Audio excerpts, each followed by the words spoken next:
It's the International Soccer Preview. We are Soccerphiles Canada. Welcome to Series 30, looking at the players of the 2025 Gold Cup. This episode is looking at the players of Guatemala. Part 1, the candidates.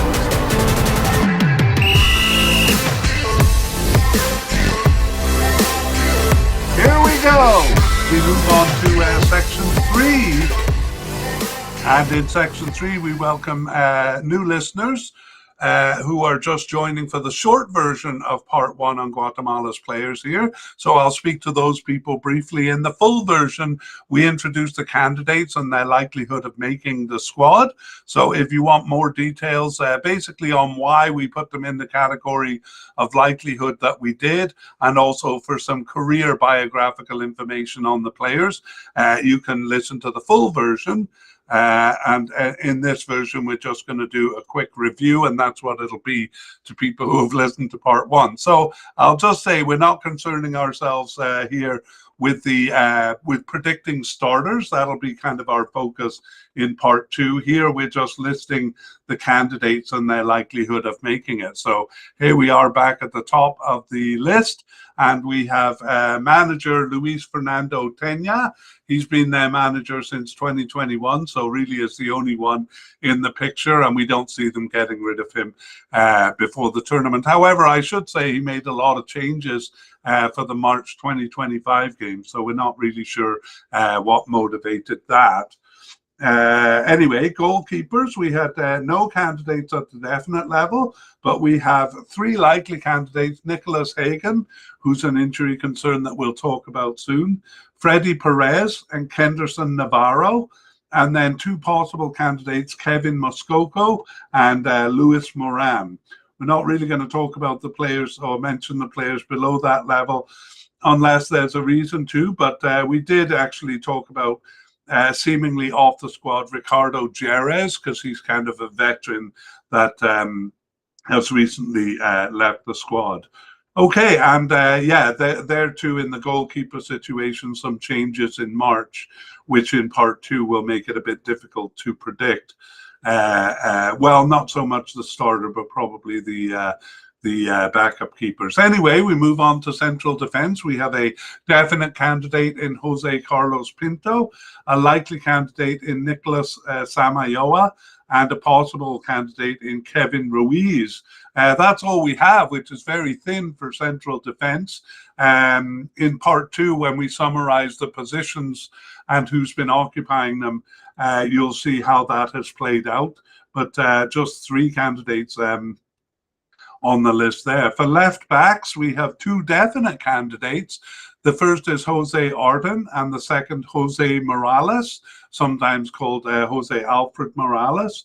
No candidates at the likely level, but a possible candidate in Carlos Aguiar, again, just coming in for those March games in 2025 there. And over to the right back position, we have a definite candidate in Alan Yanes, who's an injury concern too, and a possible candidate in Aaron Herrera. We should note that left back Jose Morales has been playing over here as well.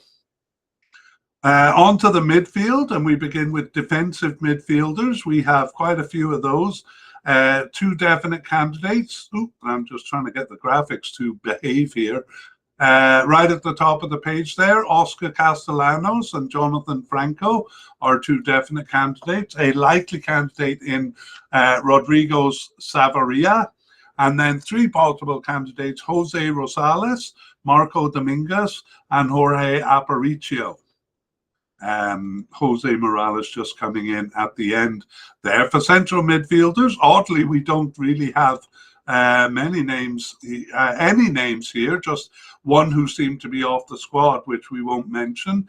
And then left and right midfielders, we do have some players coded that way, but because they don't use the position, we move those players to the position that they had been playing in over the last little while.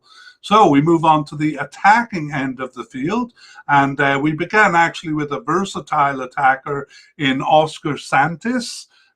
He played mostly as a left winger and a right wing, or sorry, left attacker and a right attacker. Did show up as a forward once, but oddly never played as central attacking midfielder, which is actually his coding.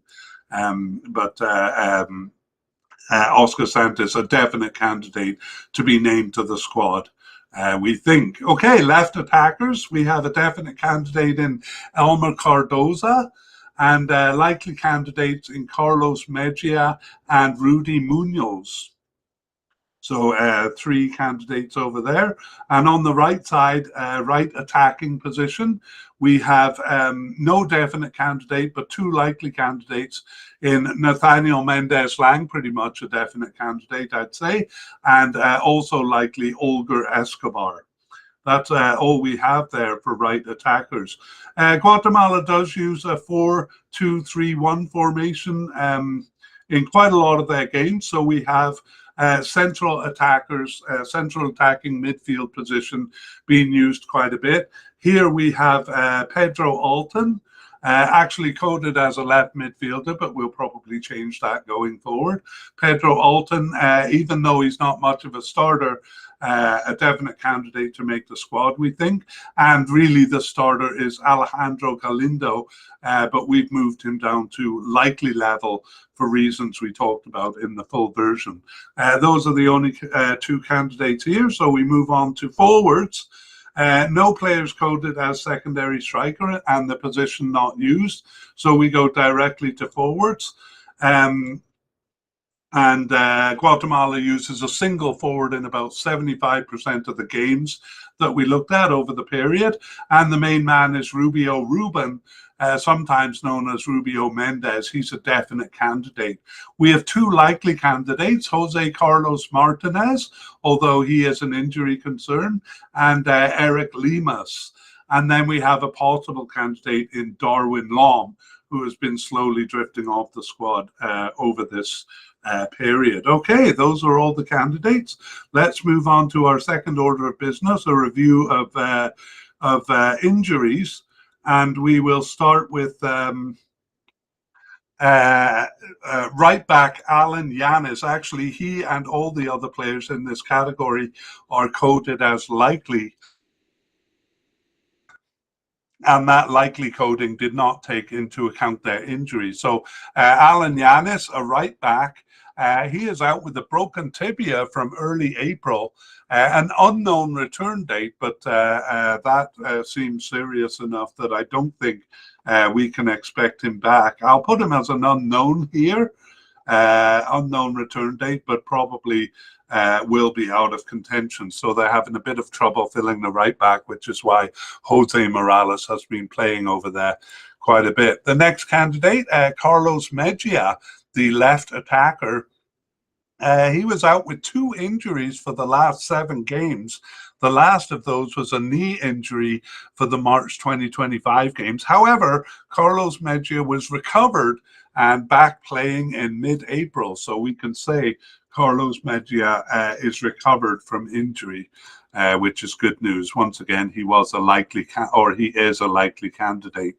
The third one is Jose Carlos Martinez. So he's a forward, also a likely candidate. He is out with a rib fracture since mid-May and an unknown return date.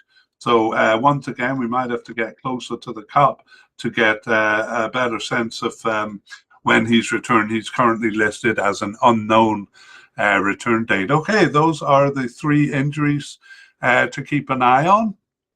And let's move on to our closing thoughts. So for Guatemala, really, all we want to say is that they've been very steady, the same manager since 2021, a pretty steady squad all the way from the beginning of the period we looked at in the 2023 Gold Cup, all the way up until November of 2024. However, in March of 2025, we see quite a few changes, some players dropping off the squad, some coming into the squad. So that'll cause us a bit of confusion in predicting starters. So I think part 2 will be particularly important for Guatemala.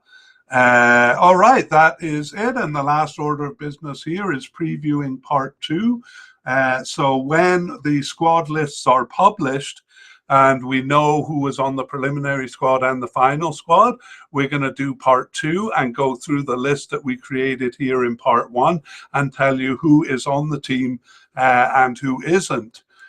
Basically, the players we consider definite or likely who are not selected, we would view them as notable non-selections, and we'll emphasize that. Any players at the possible but unlikely or below who are included, we'll point out as surprise inclusions. Also, we'll talk about any new players, and we'll update the injuries that we talked about here. And then one of the main orders of business in the part 2 mediacast will be to predict who we think the starters are going to be.